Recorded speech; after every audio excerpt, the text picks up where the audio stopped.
we've been given the equation of a line, and we want to know if there was a line parallel to this line, what would the slope of the parallel line be?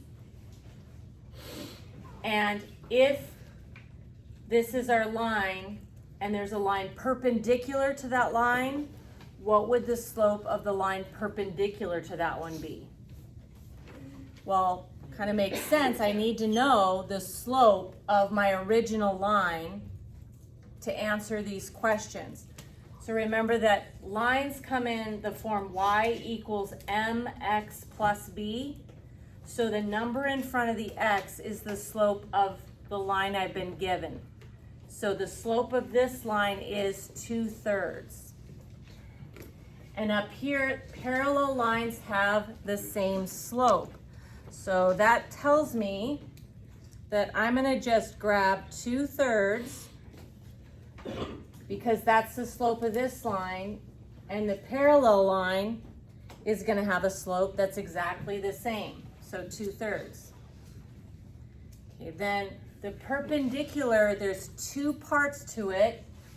We have opposite, so it changes the sign from positive to negative or negative to positive, and reciprocal, it flips it over. So what I want to do, and I'm going to go ahead and just do this one by hand.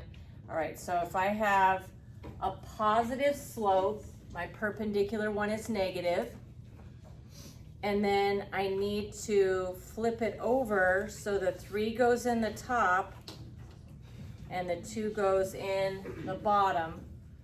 And so our perpendicular line is going to have a slope of -3/2. Okay, so here, this one, the slope of this line, the number in front of x is -1/2, so that's my slope. So the slope of a parallel one is exactly the same, so it's also -1/2.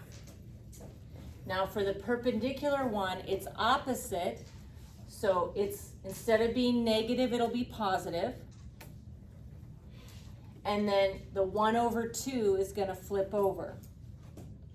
So I'm going to have a positive, and then I flip that over, 2/1.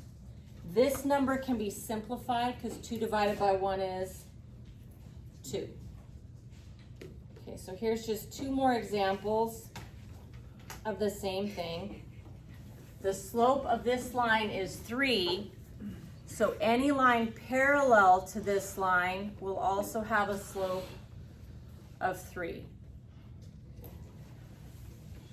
The perpendicular one, it's going to be opposite, so I know that if that was positive, this one's going to be negative, but I've got to flip that over.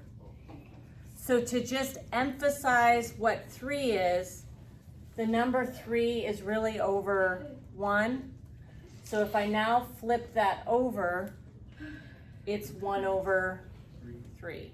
So see how positive became negative, and 3, which is 3/1, became 1/3.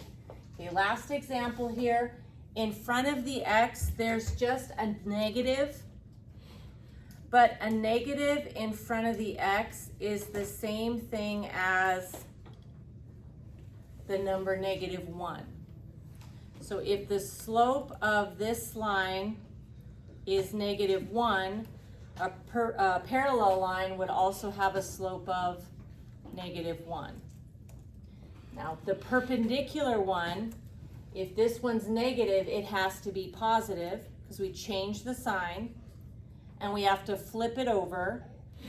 But to flip this over, I need to see the fraction, so let's just put the -1/1 because all numbers can be written over 1. Now if I flip that over, it's 1/-1, except for we're taking the negative off. Maybe I should put a little, I don't know how well you can see that. I want to cross that off because it's going to be positive, but I'm going to flip it over. But 1/1 flipped over is 1/1, and 1 divided by 1 is 1. No, it's okay. 1 over 1 is 1. Okay.